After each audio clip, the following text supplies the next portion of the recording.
Welcome to episode 196 of the Baseball Brew Crew Podcast. We are keeping baseball history alive, one craft beer at a time. Wherever you are watching or listening to us, please give us a like and a follow. And if you love beer with your baseball, please tell a friend. Let's do it. Here is a lineup card for today. Hitting first is a sports branding and design specialist from Full Count Studios. Please welcome Joel Johnson.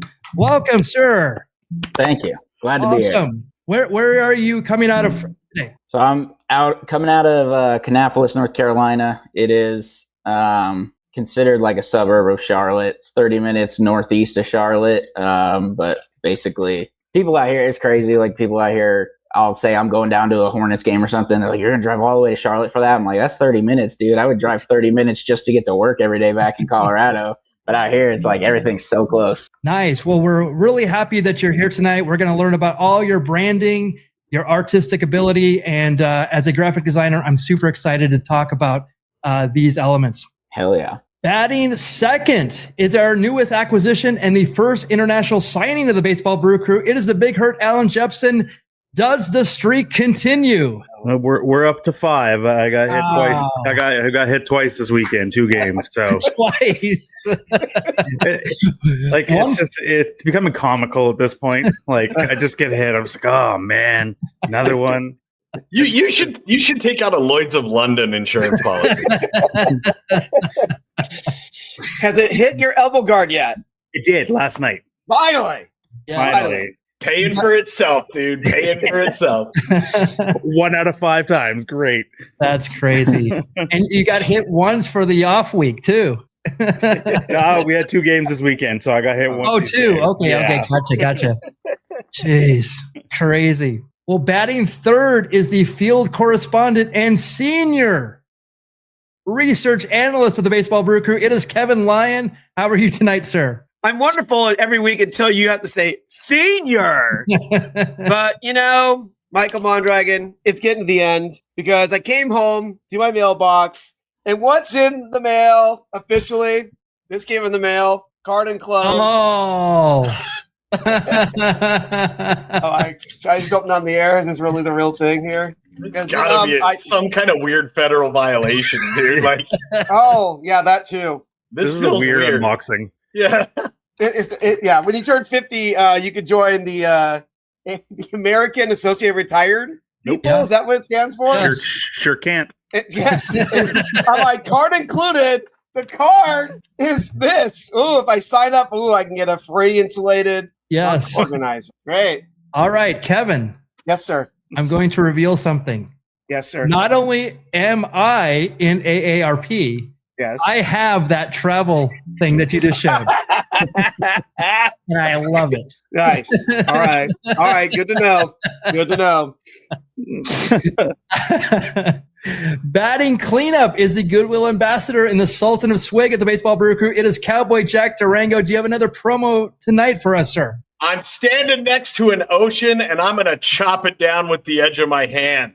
Tie a yellow ribbon around the old oak tree. The visionary Worldwide Baseball Federation is excited to announce tonight that we have officially signed Jose Canseco and our very own Michael Mondragon as the supervisors of the league's Human Resources and Legal Department. And it's my pleasure to unveil our 2 newest teams to join the league. From Ballstown, New Jersey, it's the Low-Hanging Fruit. And from Climax, Pennsylvania, it's the One Night Stand. What I love about the boys over at Ballstown is that a more immature organization would make a joke about testicles, but these guys didn't go for it. Instead, they made reference to their thriving miniature peach tree groves that grow 1 foot off the ground. And Climax, Pennsylvania really does a great job honoring its proud local tradition of bespoke, handmade, one-of-a-kind nightstands that, really got the town started back to its Amish roots. So great, really, really cool signings. And Joel Johnson, are you regretting signing up for this? No. Definitely not. This is the kind of stuff we talk about in the press box during games. Yep. Jack, what was the name of that one night stand team again? Where are they from? One Night Stand is from Intercourse, Pennsylvania.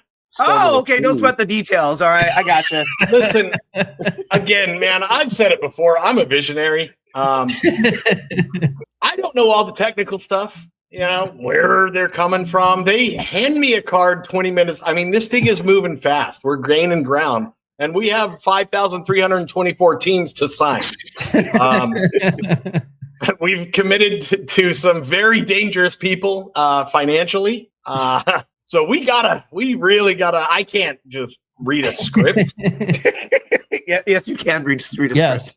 Now, Joel, is it apparent here that there's some AI art that's going on here? Because we have two cross bats. It's like the Rough Riders and the Rough Riders of the CFL. So we have two teams with cross bats. Would that be a problem in the branding world? I mean, I just found out the other day that there's two teams that play in the same place called the Tulsa Oilers out in Oklahoma. So if that can happen, this is fine. Okay. Well, here's all 6 teams that are in the Word Baseball Federation. I'm real proud of this league, Joel, that we're putting together. It's the Bangkok Banana Hammocks, the Climax Michigan Screaming O's, the Bratislava Sausage Smackers, easy for me to say, the Bethlehem Baby Jesuses, and of course, the two teams from tonight. So, yeah, we're MLB has a monopoly on the sport, so we are taking it global. Starting ground roots, and we're always looking for really, really talented graphic designers. I'll have my people reach out to you. Maybe we can work something out. So, Oh, wow. And for the record, there's only one Rough Riders now. Oh, you're absolutely right on that. So, excuse me. That's right. I'm a little bit in the past. You'll get your Canadian Football League correct. Yes, one had a space, one didn't have a space. Which one is gone? The one without the space? The Ottawa is now the Red Blacks. They got real original. Wow. They got real original with the name on that one. Goodness. Bro, Isn't that a team that's owned by Rush? But I think it could be, yeah. Oh, okay. All right. I was gonna say it'd be awesome if their team, when they come out, their walkout song is Rough Riders Anthem by DMX. There you go. But then that would be very strange if they were owned by Styx. Like, that's what we're Styx, Rush, whatever. Same. No. Again, by the way, there's a wrestler named Roosh, but there should be a wrestler named Styx. That would be pretty cool. How is there not? There's got to be somebody in Lucha. Sticks! There was a Happy Days episode where there was a drummer named Styx. Let's go on with the show. My name is Michael Mondragon, your humble host for the festivities tonight. As always, we bring a new and unique craft beer to review and enjoy. So what craft beer are you drinking? I'm waiting for someone to take me up on that. Please write it in the chat. But let's start out with Allan. Today, my beer is from Camp Beer Co., which is in Langley, British Columbia, which is about 30 minutes from me. It is the Camp Canadian Pilsner. This is a tribute to Canada in itself. It's a clean, crisp Pilsner. It's made with Alberta-grown barley and hop in the fields of Chilliwack, all places Jack's never heard of. This is a clean, crisp one. It's nice and easy. It's 5.1%. Camp Beer does like a camper theme brewery, which is fantastic. So they have like campfire nachos and things like that, and they do s'mores. So it's a fantastic little brewery, and it's a fun little gimmick. So very cool. Have you been there? Oh, many times. Okay. Many times, yeah. Nice. It's one of the locals. They even got the Canadian national animal, the beaver, down there in the corner. It's required by law. So I'm worried about your beer journey, dude. You're going back to like Pilsners and away from the hazy IPAs that you were going down. What happened? It's getting a little warmer, so I need the clean, crisp, easy to drink. Okay. So. Nice. Well, thank you so much for that one. Kevin, you are up next with a punk rock favorite. So I've been wanting to get a beer from this place. So much so when I went down there, I got their shirt and socks. I've never seen a brewery make socks. But here's my fall socks. I'm gonna put those on in a minute. But this is maybe arguably their most famous beer. It's called Goo Goo Muck. It's a hazy IPA. This is known for being. It became famous for actually recent years. Originally, the Cramps was most known for doing this song, and then it actually became viral when on Wednesday, this is the song that Jenna Ortega danced to. That got very famous for a minute there on the show. But Michael Mondragon, I know you know this, but to enlighten the audience, Goo Goo Muck was originally performed by Ronnie Cook and the Gay Lads. I'm sure you knew that, but the others have wanted to enlighten everybody else. Of course. But this is a night. This is just one of their best beers out there that they make. It's a hazy IPA coming in. I had it right here. Coming in at 6.4, so nice and smooth. It's got Citra, Centennial, Crystal, and Simcoe hops. So it's hot, but it's not going to stop me from drinking my hazies. What kind of music was this band? Like worship music or what? Yeah, absolutely. Yeah, Grant. Bad music for bad people. Absolutely. Thank you, Michael, for having that ready. Yeah, this is one that I would always, this picture I would always see in high school. So when I saw this, and this brewery has a lot of those punk rock themed types of beers. And again, like we need to have another San Diego brewery to go to, right? There's hundreds of them that we still have not made it to. But Fall Brewing is one that I definitely need to get to. Yeah, that's why the last time I went, that's why I was like, I probably gotta go to Fall. I was in the neighborhood and went by there, and that's why I'm like, they have socks. I gotta get the socks. And now I finally get a chance to wear the socks and wear this. And I never had this in the can, so I like the can. That's a nice little variation of it there. Yeah, because you can't see it on mine, but the logo is a cat that kind of looks like Felix the Cat. So that's why it's a little different on the can than the album. Well, they actually have a baseball theme. That little cat that you were talking about, they actually have a. Oh yeah, that's right. Yes. Let's Go that's a variation for the cover sheet, but Let's Go IPA is their other probably most well-known beer. I almost got that one, but I want to get Goo Goo Muck tonight. Yeah, and then they have the cool hat as well, and it's not a snapback, which I'm actually happy about. A lot of the hats are usually snapbacks, which I'm not the biggest fan of. I like the fitted hats, but yeah, it's a version of the swinging friar. I'm sure, Joel, that you enjoy the history of the logos here and bring it into craft breweries. Oh yeah. It kind of looks like a blend between Swingin' Friar and Sparky from Arizona State. Oh, nice callback. Sparky, who is it designed by? Hell if I know. Jack, come on. Jack, do you know? Superstar Billy Graham. It was. You got it. Oh, not the buzzer. Come on. It was actually if I'm not mistaken, it was a throwaway from Disney. Oh wow! They actually designed Sparky. So I'll check my facts on that. I'll probably look like an idiot if it's not true, but I believe that it is. Just delete and post. No, yes, of course. Facts don't matter, bro. Facts don't matter. No. Yeah, we're good. We just put out any facts, not the right facts. Yeah. Hey, we never said Joel, they were right. what beer do you have tonight? So technically, I have two beers, but it's actually the same beer, and I'll have to give the details behind that. But so I have what's called Baller Beer. Oh yeah, fantastic. I've got Long Baller. So Long Baller. So when I got here and started working with the Cannonballers, there was Baller Beer. It was a little bit heavier, a little more like, maltier craft beer, and it was expensive to make. It's made by Cabarrus Brewing. They're right here. Kannapolis is in Cabarrus County, and so there's a brewery out here called Cabarrus Brewing, and they make it. And the original Baller beer was expensive to make, so they wanted to make an alternative that they could sell for cheap at the ballpark, and then basically use less ingredients, make it lighter and fresher, easier to drink out in the summer heat, which became Long Baller. And I designed the packaging, labeling, whatever for it. Oh, no kidding. Yeah. So I was pretty proud of it. And then after a year, they're like, sales aren't doing great on it. They thought it was because it didn't show a very prominent, even though the CB logo's right here, they thought didn't have a very prominent connection to the Cannonballers. So they started repackaging it under the Baller Beer name. And so then I redesigned the Baller Beer label, putting the boomer face of our mascot right there with the little stripes from his helmet, Baller Beer underneath. So that's why I have it's the same beer, but it's two different beers. Right on. That's fantastic. That one can is amazing. The one with the face on it and everything. So yeah, thank you. Yeah, that's super cool. And I also want to take the pressure off of you because I have been in that position so many times as a graphic designer. When the marketing will come to you, they're like, "Oh yeah, this isn't selling. You did this." Yeah. It is not. It is. That is not the reason why it did not sell. Yeah. It is a very strong logo, and the branding. You had to put it out there to kind of figure it out. Yep. And there's a lot of people that are involved in marketing and sales. So, yes. So I'm taking you off the hook. It was not because of your design. All But it's a nice pivot. A nice pivot, though. Yes. Sure. Yeah, I'll get you the email of my GM so you can let him know it's not my fault.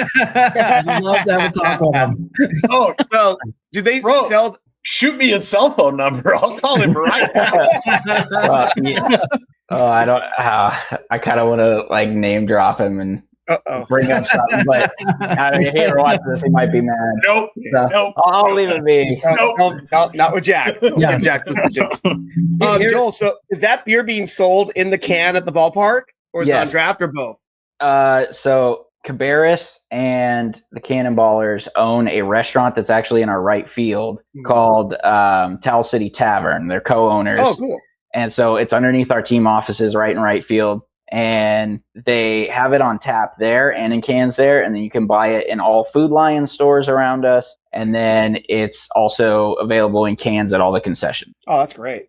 Yeah. Right on. Yeah, that's very cool. And one thing that I've learned about this process is if someone were to say that to me, I'd go, show me the analytics. Yeah. Because that's again, we could go on a tangent. I will not do so, but yeah, great design. Which Thank you. I want to highly encourage everybody within earshot to scream, show me the analytics in every situation. I got pulled over last time. And after an hour and a half of screaming at the police officer, show me the analytics, guess who got to go home without a ticket? It works, dude. It works every time. Wasn't that the tagline from that Tom Cruise, Cuba Gooding Jr. Movie? Show me the analytics. It was. Yeah, that's if or not Risky Business, whatever the hell that was called, and Moneyball got shoved together in one movie. Show me the analytics. He got it. Well, this is my beer for tonight. It is the Tropicalia IPA from Creature Comforts. It is a regional brewery from Athens, Georgia. 6.6 ABV, a balanced, soft and juicy IPA. A hop aroma of citrus and ripe passion fruit leads into full fruit-forward hop flavor that washes over the palate, ends with a subtle bitterness. Now, Kevin. Yes, sir. This is from Athens, Georgia. Yep. But did you know that they actually have a location in downtown Los Angeles? Have you been here? Not yet. I've been trying to. It just didn't work out. I think I was trying to get you to come with me one of the times you were in town. Just didn't work out. It's a couple miles south of like Union Station area, and I think that's why I haven't gone yet. Yeah, it's about if you go by there, it's a big. Does your ankle monitor start going off? I got to figure out a fix around that. But also, since they're from Georgia, they definitely highlight. They're definitely like a University of Georgia bar too. Like they definitely put out when the Bulldogs are playing. It's like a happening over there. Apparently, who knew that was gonna be a thing? But hey, there it is. Yeah, it's about a half mile from the Mayan. Yeah, so it's a little bit of trek because usually if I go to LA to drink, I'm going to drive to LA. I'm going to take the train to Union Station. It's like, be careful. Knowing me, before my ankle bracelet, goes off, I can at least get a few drinks in, and then I have to rush back to the train back home. Yes, well, I'm going to be there in October for sure in that area because of Adobe Max. So, okay. Oh, so Adobe Max is back in LA next year. It is back in LA for sure. So. Well, never mind. We don't talk about that on the air. Yeah. It's where was it last year, Michael Mondragon? It was in the great state of Florida. And did you attend because it was in Florida? I did not attend. It would have cost me a lot more than it was if it was in LA. But yeah, Florida's you didn't miss much, dude. Florida's a nightmare, bro. I've been to Florida once, dude, and I'd rather gargle Drano than ever have to go back to that freaking place. It's garbage. Do we have any fans in Florida? If not, Well, we don't now. We don't now for sure. Good. We don't want them, dude. Stay there. Don't watch us, weirdos. So that's what craft beer we are having tonight. So Joel, I wanted to talk about Kannapolis and your involvement in the designs that are current, actually. And let's start with this one. This is their Copa identity. We love this one. You are wearing it. Yes. So tell us how this came about and the process and all the details of this.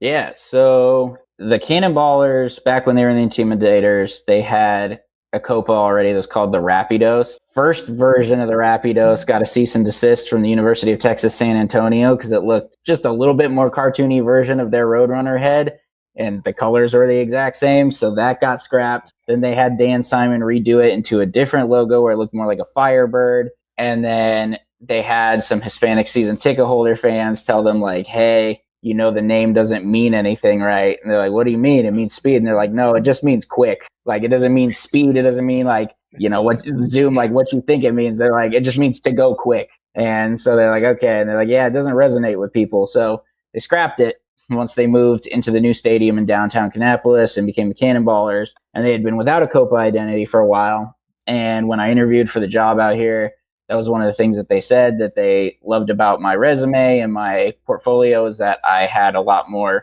like, I basically started out on this side of design with a little bit of experience doing, you know, like actual photographics and stuff like that. And then I've had to get better at photographics doing this job and started out more on the branding side. And they love that about it because they're like, we're looking to create a new Copa and some other stuff, and you'd be an asset for that. So when I got here, I started working with a local, like nonprofit kind of organization that is here for community outreach and stuff with our Hispanic community called El Puente Hispano. And I got on a call with their president, and we talked for a while about ideas that could possibly work as an identity, because we didn't want to just be like Los Cañones or something like that and be generic. We wanted to create something original that had some kind of meaning or something that we could find a deeper connection to our community, specifically here in Kannapolis.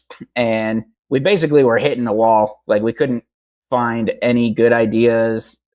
She had been involved the first time around and had held like focus groups with Hispanic community members, and they didn't really come up with any great ideas. And we were having this conversation, and Miss Sandra, that's her name, that I was working with, she said a quote along the lines of, the great thing about the Kannapolis and Concord, which is our like sister city right next to us, the great thing about the Kannapolis and Concord area and our Hispanic community is that you don't have to abandon or stray away or hide from your Hispanic roots in order to assimilate and be welcomed into American traditions and cultures. So it's really hard to find something that's like specific to them. So then I just kind of hit the drawing board, like went back to square one, started doing all this research. And I was looking through and just went to Google and just kind of said, like, you know, important aspects of different Hispanic cultures. And I found a website that broke down everything from like religious aspects and things about local plants and beliefs and different deities and different stuff like that across ancient cultures. And then I came across under Mexico, it said important animals, and it gave little descriptions of each one. And it said axolotls. And it said the axolotl is the only amphibious species that doesn't have to abandon aquatic traits to evolve and be able to live on land with land traits. So I pieced it together. I was like, that's a perfect little metaphor. I went to my GM. I said, hey, explain the whole thing. I said, hey, here's the whole thing. This is what I came up with. Do you want to go for it? And he was like, I don't know. And I was like, well, let me just come up with a branding. I worked really hard for like 4 or 5 straight days, solidified everything the way I wanted it, brought it to him. And he still was kind of hesitant, but he's like, I like it. I see where you're going with it. We'll do it and we'll see what happens. I knew in my gut it was going to be huge, and everybody around was kind of hesitant with it, but it ended up being huge once we released it, and people love it. What a great story, man. Well done, dude. Thank you. Who is your baseball team again? My personal baseball team? Yeah. The Colorado Rockies. Oh, bro. See, Kevin, this is a man with integrity that really believes in himself and doesn't shy away. Like, you need to take lessons here, Kevin. And then and next time you put on socks, do it in the camera view It's a visual show. Give the people what they pay for. Nope. And then the other thing too, so my dad's family is from like the Minnesota area originally, and then they moved down into Illinois and stuff. So when my dad was growing up in Colorado in the 70s and 80s, there's no professional baseball. So he would go visit his grandparents, go to Wrigley. So he was a Cubbies fan. Then the Rockies came to be. So my whole life, me and my two brothers, we were raised to be Rockies and Cubs fans. So we've been very sad for a lot of our lives. You know what? Good for you for sticking with it, dude. And great job on the logo. Like, thank you. Back when we covered it the first time, there was a huge audible pop, and I think a lot of credit cards got swiped that night. Oh yeah, yeah. We sold out of the on-field hat in 2 weeks. Cool. Damn. Yeah. Yep. Yeah, that's this one is high on my list of needs when I get back from Texas. Yes. So you're saving your cans and bottles to fund this one? Pretty much. Old school style, like the Sandlot replacing the Babe Ruth ball, collecting up bottles and cans. Yeah, this is outstanding. I mean, so how did you settle on the colors of this? So we're blue. I knew from my GM, he said he kind of wanted to lean into some sort of blue still, just because it's a little more familiar with our crowd. He didn't want to go too crazy away and be like yellow and pink and green or something. He still wanted to have something that kind of blended in.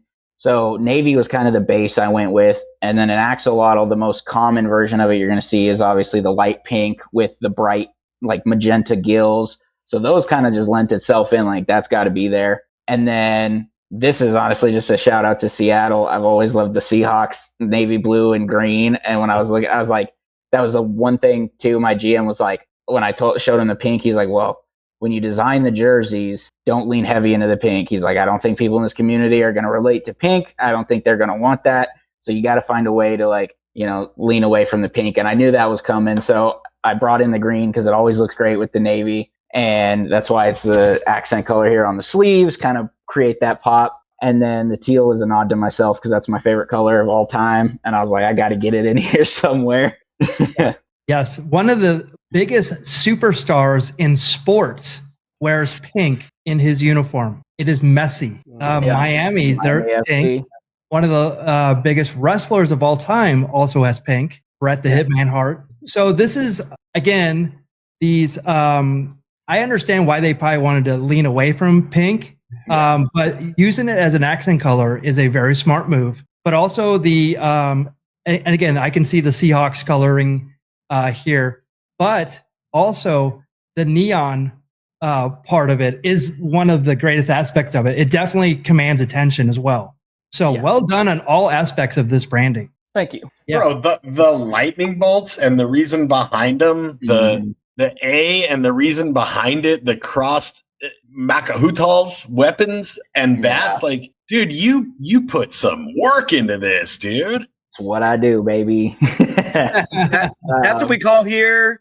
Hashtag do the research. Very good. Exactly. Yeah. And for me, honestly, like that's one of the things that's kind of like my guilty pleasure. Like I don't do a lot of work in typeface and letter forms. Like there hasn't been a lot in my career yet that I've gotten to do with it. It's been mostly people coming to be like, yeah, we want a stack of pancakes that's smiling. And it's like, yeah, that's minor league baseball style for you. Oh, Sure. Dude, I got heat with stack of pancakes logos. Nice.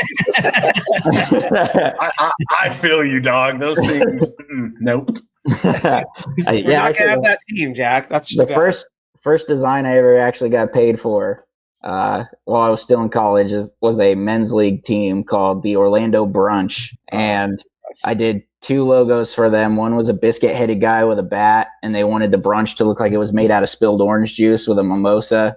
So I guess technically 3 logos because I did the brunch word mark with a little glass and everything. And then I did a stack of pancakes with a big smile and everything. And weirdly enough, like when I got my hats from them and I posted them on my hat page, because I have a hat Instagram for my collection.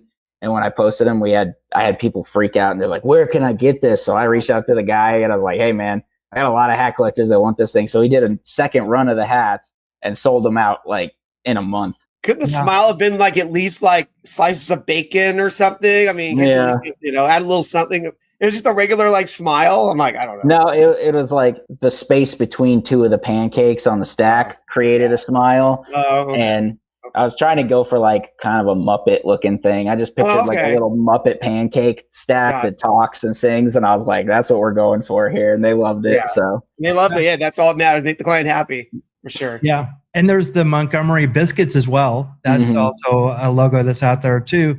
Also, I mentor a lot of young graphic designers. And one of the things that I always tell them is it's very easy to execute a great idea. So the fact that you did all the research up front and just, because if you know that you can execute it, right? It's harder to do an idea and just like, oh, I'm trying to make this into something.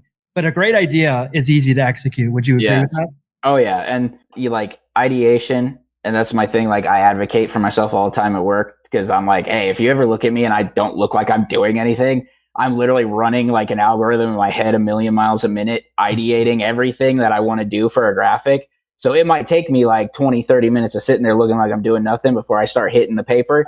But then once I got the idea, I'm in there going and I get it done and I lock it in. But it's like, you got to let the idea come first, because the more you like jump in and just try to create it, the more you hate every move you make. And then you're just like, this is stupid. I don't know what I'm doing. And you have to keep going back to square one. So you're going to waste more time in the long run.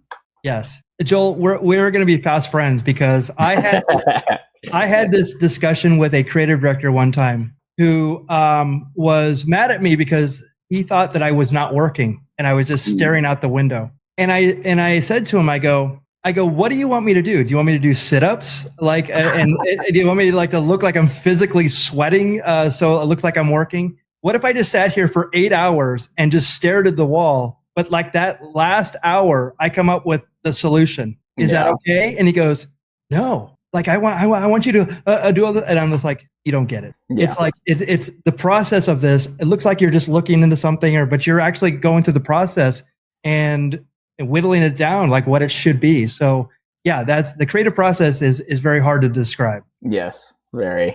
It's like they want to see sketches, and it's like, well, you can only get so far with sketches. Eventually, you just got to let your brain, because it's the same thing. Whether you're working in a computer or you're working on paper and drawing a sketch, you're still trying to create something without the process beforehand.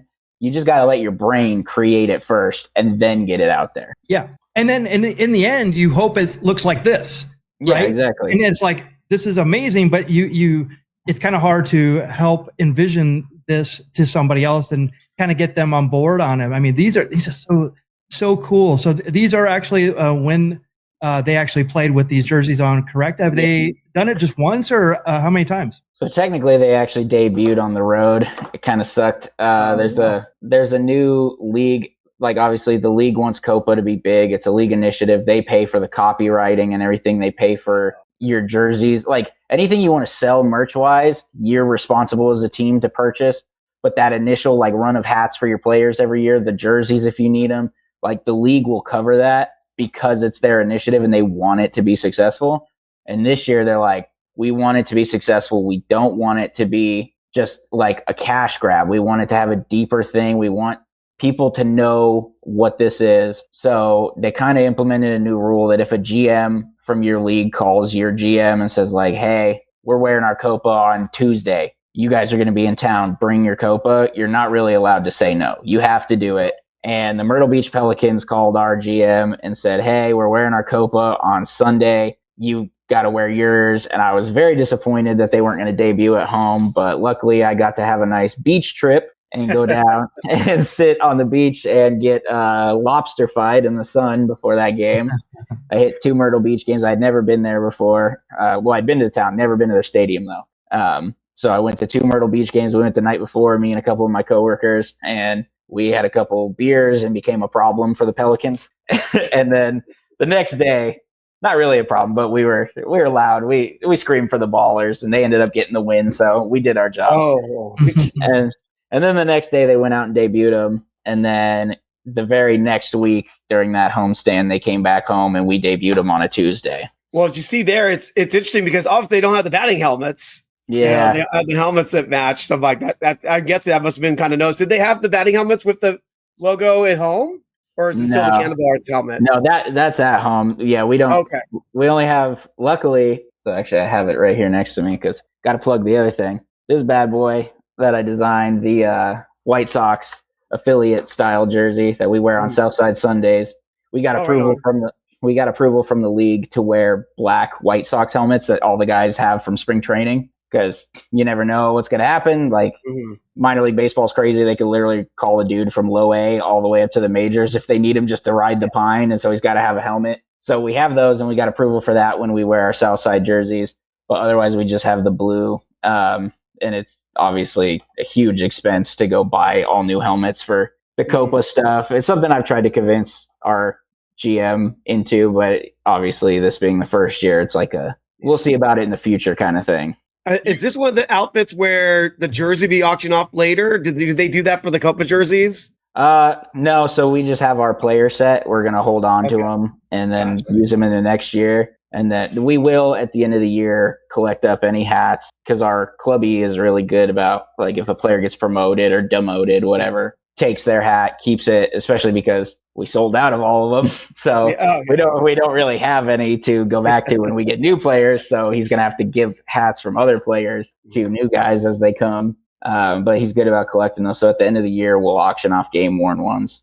I'm the only person in the world right now that has a game-worn one from Jordan Sprinkle, who got promoted to High A Winston-Salem the day after they debuted him. Right on. Yeah. So the benefit for you being in Myrtle Beach that day, too. There you go. Exactly. There you go. Jack, did you have a comment? I did. We talked about this logo on one of our What Happened, didn't we? Was it this? Oh, that's what we talked about. No, I'm pretty sure we covered the Southsiders. I think this was part of it, though. It was part of it. We covered both, and I remember putting over the Southsider. That one was one of my favorite ones. I mean, we talked about minor league teams for 2 months, and that Southside one was one of the ones that I just absolutely loved. It was a really freaking dope logo, dude. And I'm glad we have the connotation now because we didn't know the KCB was the thing they do every Sunday. And May the 4th was a Sunday this year, so it's nice you incorporate the KCB with the Star Wars. Yeah, and on our Star Wars Day, you're not allowed to have a sponsor. Lucasfilm won't allow you to have like a game sponsor. What they want instead is they want you to get a foundation who becomes the foundation of the game, and then any sale proceeds stuff from certain things has to go to that foundation. And the jersey auction on. Yeah, so NASCAR driver Ryan Blaney. Obviously, we're in NASCAR country out here. I don't really care for racing, but they love it out here. Obviously, 3 for Dale. We're the hometown of Dale Earnhardt and Dale Earnhardt Jr. Hillbilly country, dude. Praise Dale, baby. Let's go. So, Joel, I'm falling in love with you, my man. All right, set a wedding date. Let's do this. Wow. Went so fast. Yeah, so Ryan Blaney, NASCAR driver, was our foundation guy. So when we were picking the design for the jerseys, we had to. So OT, the jersey company that makes them, sent us 32 total templates that you can choose from. And then we were like, hey, Ryan, we have 32 jerseys for you to choose from. And he was like, well, you guys just pick your favorite 4. So it was me and our on-field host / director of promotions and entertainment, Trevor Wilt. Shout out to T Wizzy. He's the GOAT of on-field entertainment. We sat down and looked through all 32. And I was like, that's a Sunday. I would love it if we could keep with the Southside theme. So it was this jersey. And then there was a version where it was flipped, where the white side was black. And then inside of the inside of the white detail was stormtroopers. So those were 2 of them that we picked, and there weren't any other just black and white ones. So we sent him those 2 plus a couple others that we thought were okay. And we were super stoked that he's a Darth Vader kind of guy. So he picked this one, and I was like, yeah, we're going back to Southside, baby. Yeah, there you go. It all worked out. So good. So good. And then you also did this one, which going back to the racing, there's actually a racing element in this. Mm-hmm. Yeah. So first year I was here, a little bit into probably like 2-3 months into my time here, our GM came to us and was like, hey, I don't know if anybody noticed, but this is going to be the 30th season in franchise history. I want to create a cool logo for it and do something and make it a special season. And when it came time to create a logo, I was like, I didn't want to just be one of those boring ones. There's plenty of teams out there like the Carolina Panthers this year had their 30th season as well. And it was literally just a block 30, Panthers logo below it, a little banner, and that was it. I was like, I got to create something meaningful. That's kind of my thing with everything I design. Like, it has to have a deeper meaning. There's got to be a reason to what I do. You can't just hone it in because you've got to create something. So there's a lot of history. The team has had 4 names in franchise history. So it started out for the first season, they moved from Spartanburg, South Carolina, where they were Spartanburg Phillies, to Kannapolis, obviously an affiliate of the Philadelphia Phillies. So they were the Piedmont Phillies for 1995 only. And that was the logo, little diamond with the pinstripes, Phillies word mark through it, and then Piedmont arched above it. So I was like, okay, well, right there, I want that shape. I want the pinstripes. I want the letters above. That's going to be the main base to everything I design with this. And then 95 to 2000, they changed names to the boll weevils. And a boll weevil is a little beetle that eats cotton. Kannapolis was founded by the Cannon family and Cannon Mills, who anybody who is like my dad's age and older remembers Cannon Mills because they made basically like every towel in existence in America from like 1932 until 1985. That's the whole reason for the town. That's why they went with boll weevils, because of the cotton industry. But then fans are kind of like, okay, during the Great Depression, like the boll weevils swept through the South and just decimated all of the cotton and ruined everybody's life, right? Yeah, it's a bringer of death. Yeah, exactly. That's a metal logo, dude.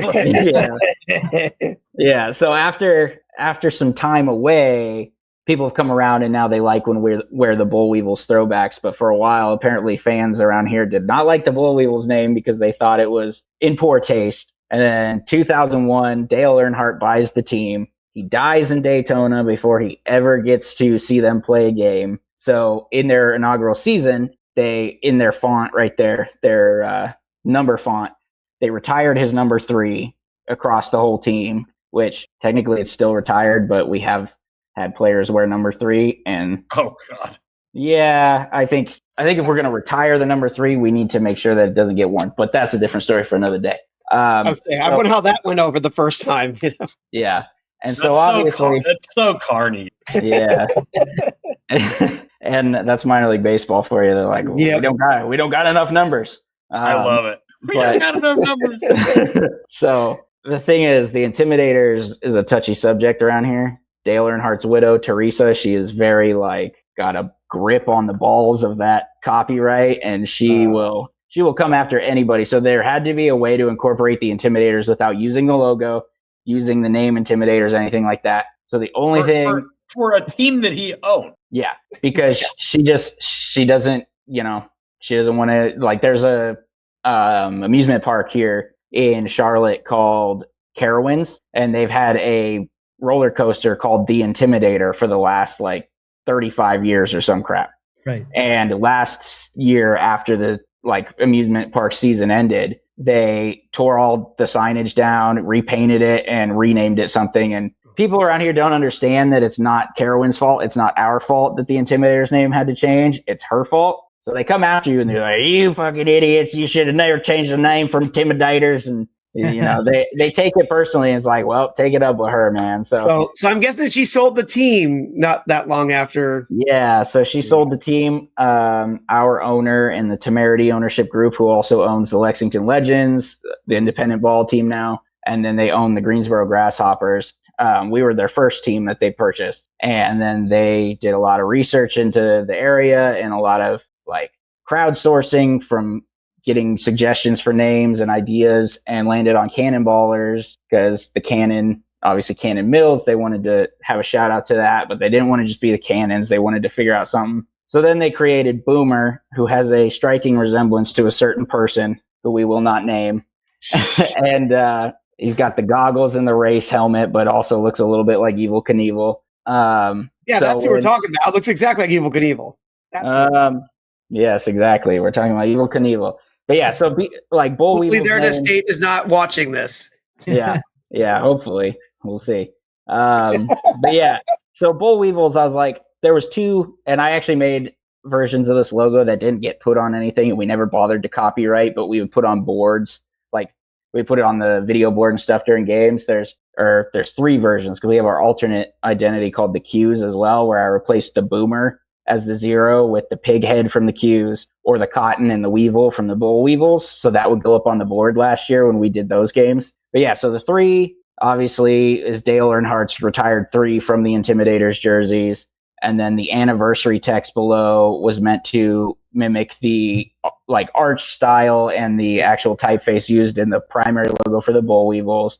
And then Boomer I used as the 0 because obviously round head, and then he's shooting forward, perfect little likeness and metaphor for shooting forward into the future past 30 years. And I wrapped that all into a neat little package and slapped it on a bunch of merchandise.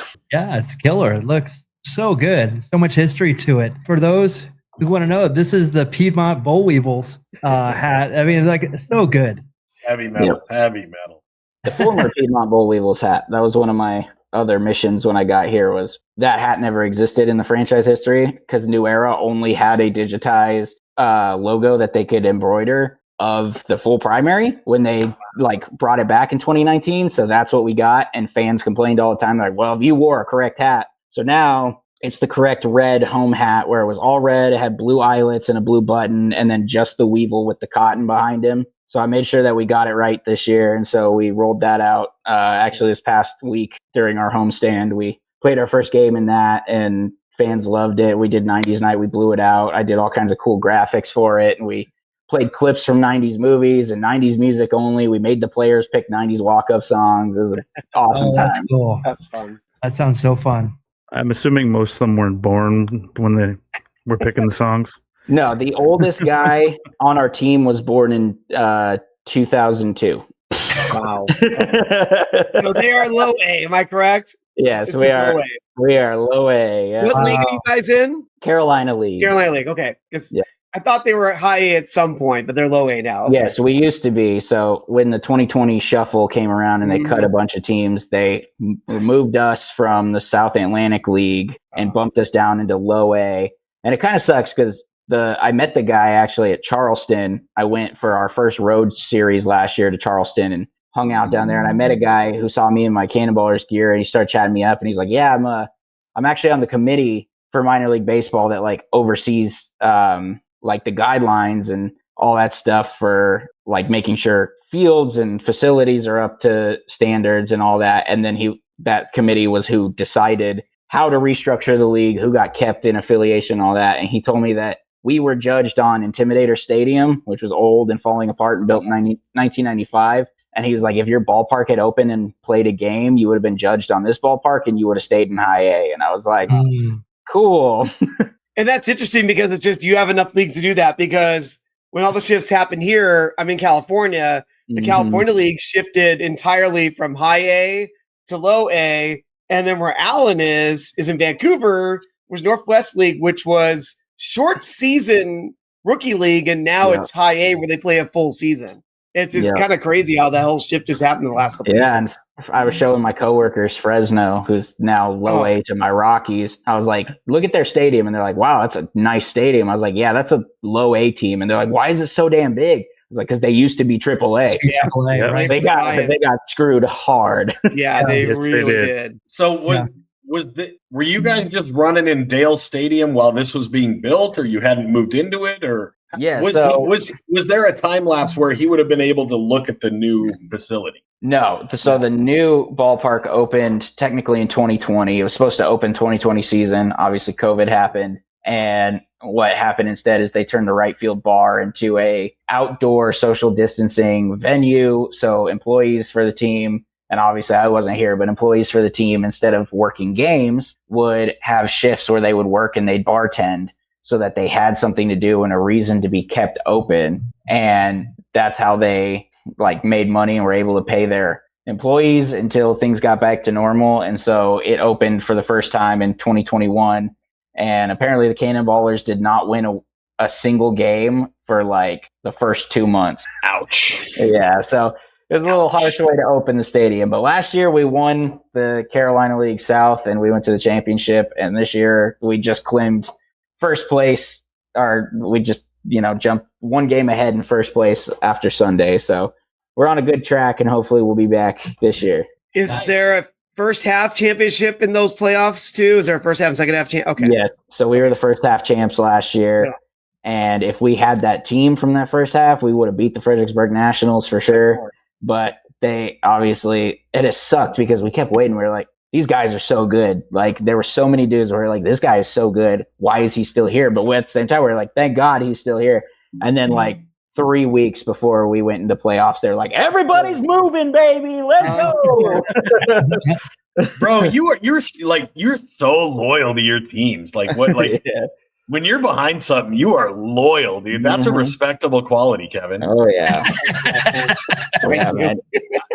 Joel, I'll explain. Kevin was a lifelong Angels fan, and then when Ohtani jumped ship and they won the series, guess who started sporting Dodgers gear? This pervert. I'm not going to talk for 20 minutes about why I boycotted the Angels 3 times before that, but that's the time for another show. Players dying under their watch, shitty ownership. Yes, I'm going to cuss Michael Mondragon. I hear an F-bomb. I can drop an S-bomb here.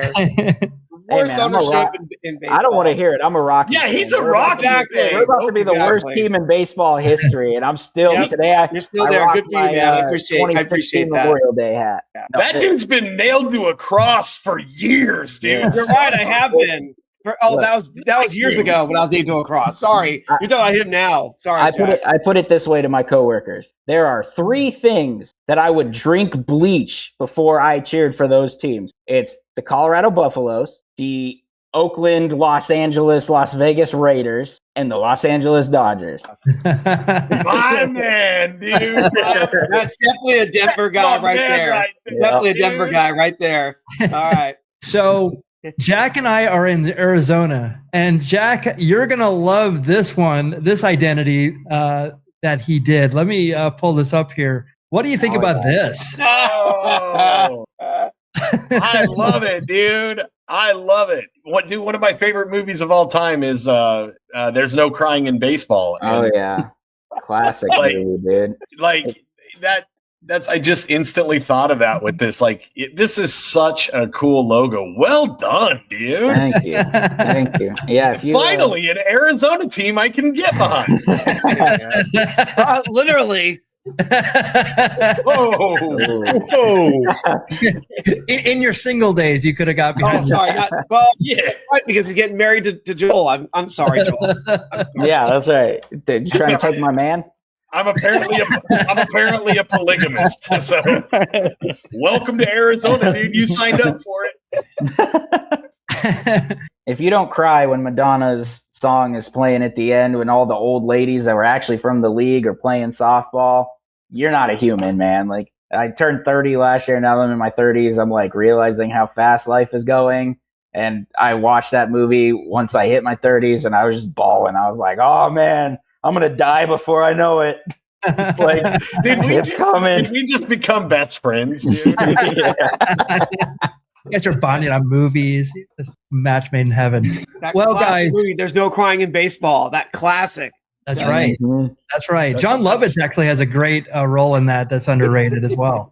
Yeah. What's it called? No Crying in Baseball. It's called No Crying in Baseball. That's the name of the movie. A League of Their Own? Yeah. No, that was the byline. That was the byline. That was the alternate name for this league. It was going to be called the No Crying in Baseball Softball League. Got it. We were just talking about this recently. It's just like there's accounts out there, like Twitter accounts, Instagram accounts, that just put out the wrong information, and people go nuts and they think it's real, and it's like the smartest thing.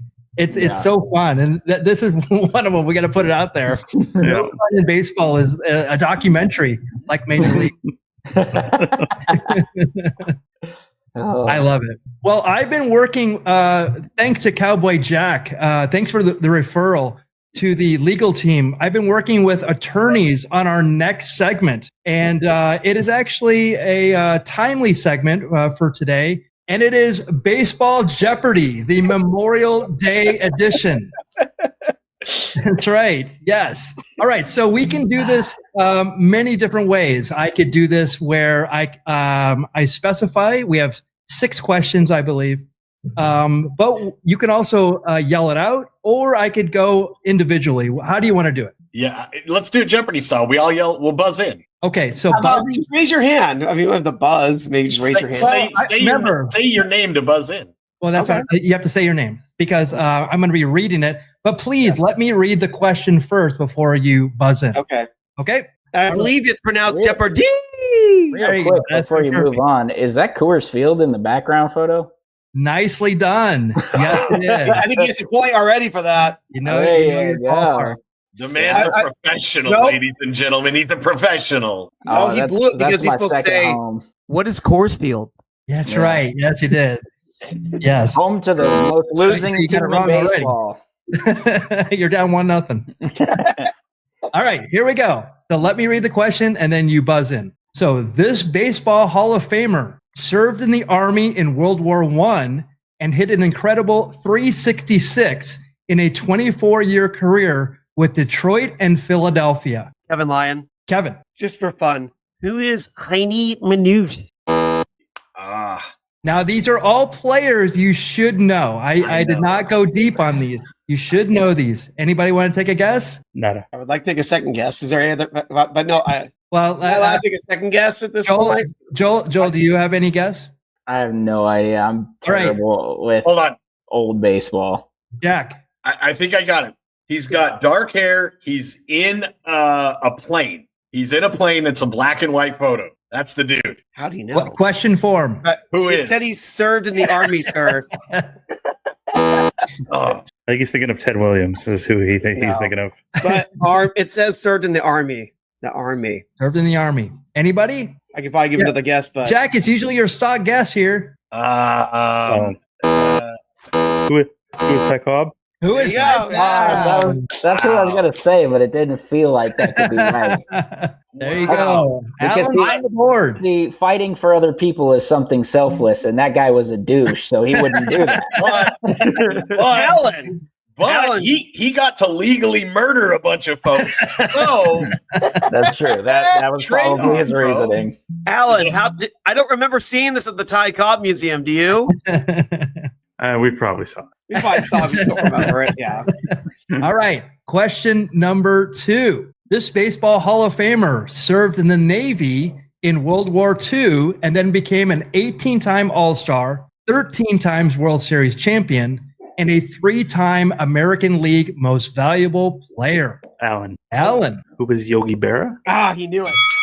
I was like, wait, I'm like, I know he's gonna know that. Wonderful. Right away. Nicely Very done. good. I've also been to his museum, Oh, I've not been to that. It's in Jersey, right? home of the Jackals. Ah, Nice. Ambidextrical. We got a guy on our team right now whose dad played for the New Jersey Jackals. Awesome. Wow. Yeah, Abraham Nunez. His dad, Abraham Nunez Oh, Sr. Okay.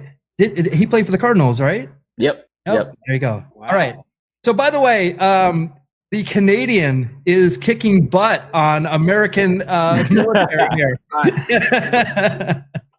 All right. So get it together, Hey, guys. he's been to both their museums. So what's the next player who has a museum? All right. Here we Babe go. Ruth has a museum. Is it Babe Ruth? Let me just. I've been there too. Look at you. All right. Here we go. Into that one at least. This baseball Hall of Famer served in the Marines for 3 years in World War II. He returned in 1946 to become the American League MVP with a .342 batting average. He also served in the Korean War. Jack Cowboy Durango.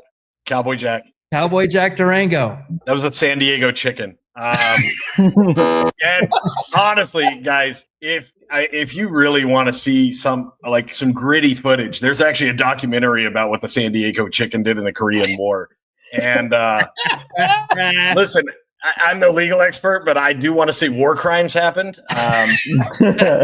That thing is a menace to society, and it's a shame that it's celebrated as highly as it is because it's a freaking war criminal. Look at There's that. my war criminal. There he is, right Oh, there. man. There's the war criminal. Yeah, those eyes have seen some messed up things. Dead chicken eyes, bro. He was one of the first prisoners of Guantanamo Bay, if I'm not Oh. mistaken. Right? Prisoners, it was his idea. He runs the joint. Oh, he was his idea. Guys. Yeah, he's some kind of weird torture pervert. He's still out there waterboarding Talibans. All right. So Jack, myself and Allan refer to you. What is the answer? We know you know this. Come on. I do The not. guy who's in a black and white photo in a plane. Yeah, the guy you talk about, black and white photo. You In talk about question this. form. I got it. Who is Yogi Berra? One of your nicknames is based on this guy. I have 7,000. Not Pete Rose. Who is Ted Williams? Thank you. There you go. There's the picture, dude. Yes, that's what Any you're ball looking for game. right there. All right. Check out the Sultan of SWAT right there, guys. It is nice. All right. Nice photo. Let's go to next question. This baseball Hall of Famer served in the Army in World War II and was a 13-time All-Star, 9-time World Series champion, 3-time American League MVP, and had a 56-game hitting streak. Kevin Lyon. Oh, I heard somebody get in right before this. Did I? I don't know. We both yelled at the same time. We You both know did. the answer. We both know it. All right, who beat us on that? Kevin, I'll give it to you. All right, who is Joe DiMaggio? I'm sorry, Mr. Manson. Is the acceptable answer as well. Mr. Coffee. Mr. Monroe. Oh, no, sorry, Mr. Monroe. Sorry, Monroe. Very good. Mr. Coffee to you. All right. Mr. Coffee, yes, sir. Here we go. That is a dated Look at record. that ugly weirdo, dude. And he hooked up That's with in one of the spring hottest training. women ever. Yes. That's somewhere in like Tampa. Yeah. That man must have had some swagger off the charts because he looks like a horse. He looks like Maryland.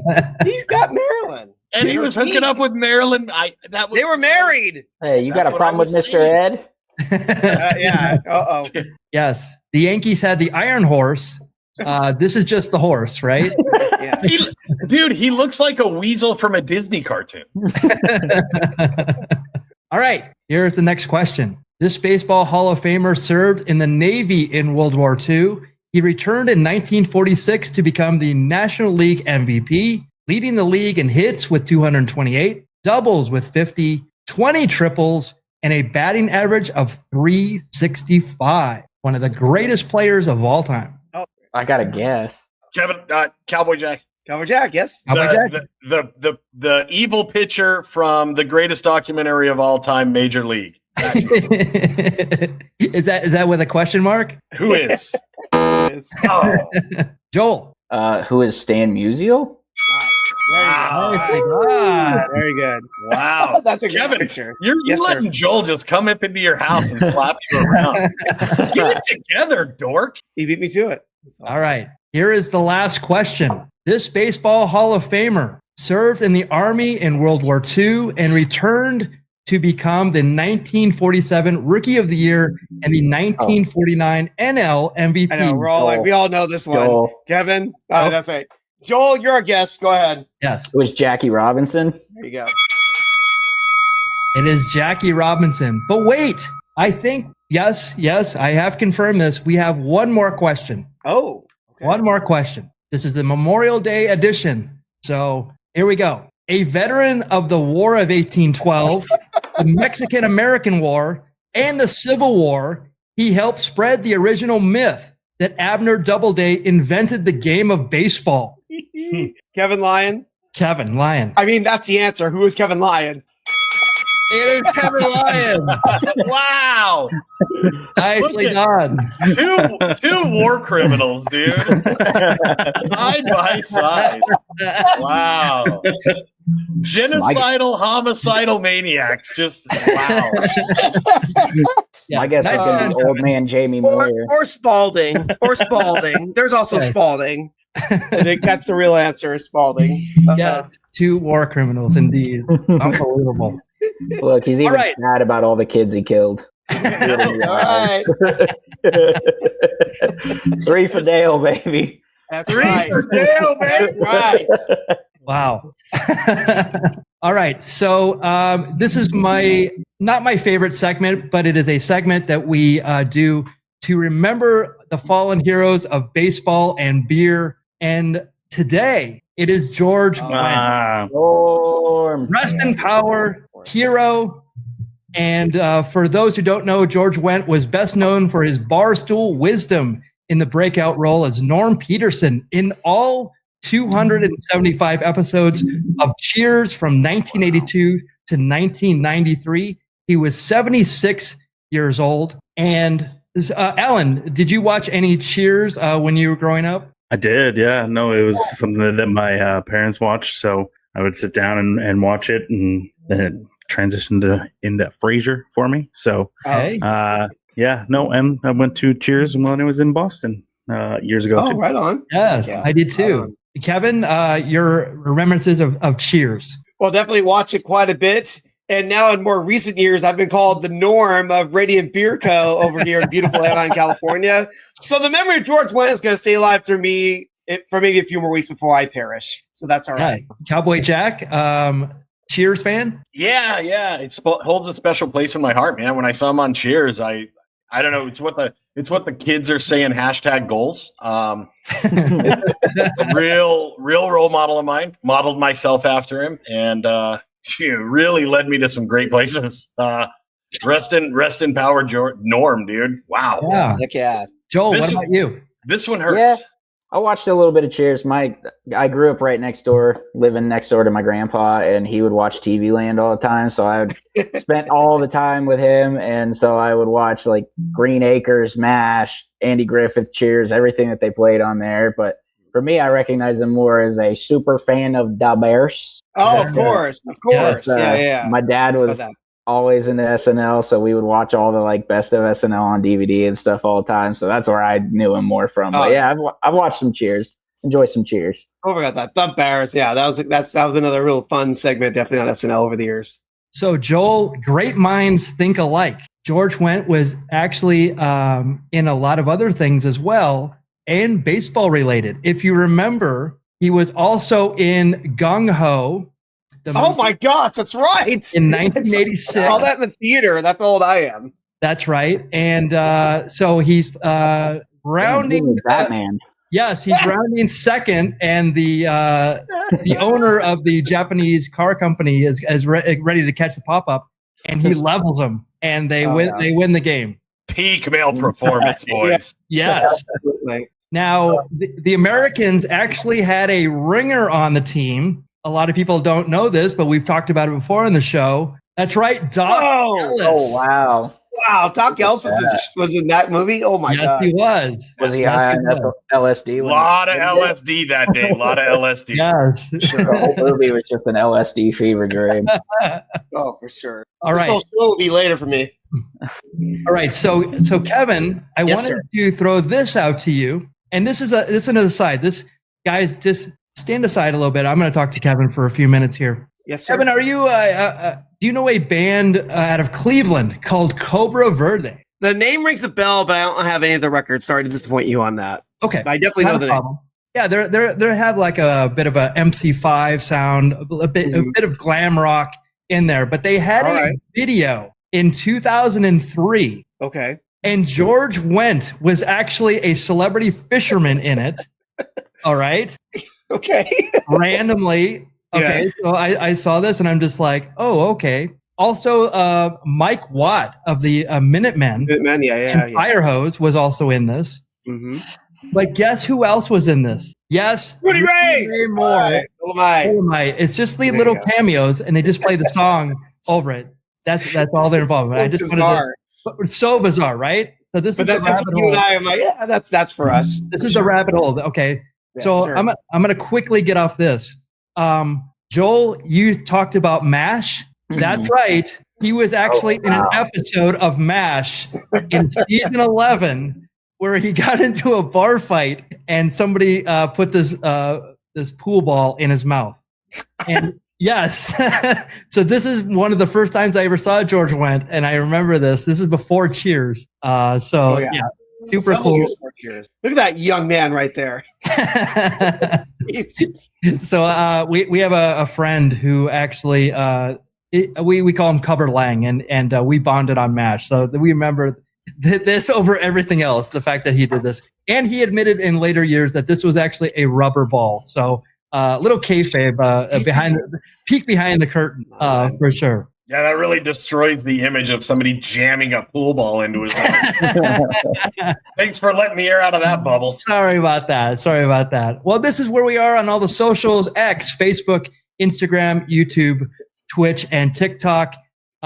Joel, where can we find you and your work and see what you're up to in the future? Yeah, so you can follow at Full Count Studios on Instagram, and if you want to watch me get very critical about logos and hats, you can follow at JWJ Hats on Instagram. I have a very massive hat collection that people in my office every day, they check in and see what hat I'm wearing, and they give me flack every time I buy a new one. So you can go on there and watch me post. Yesterday I got a little critical of the Charlotte Knights logo that they wear currently when I went to a Knights game, and so you can go on there and watch me either praise or get critical of hats. Nice. Allan, what are you up to? I'm headed off to Texas. I leave on Thursday morning to Dallas, catching a game at Globe Life on Friday, catching Houston on Saturday, and heading to the Gulf of America on Sunday.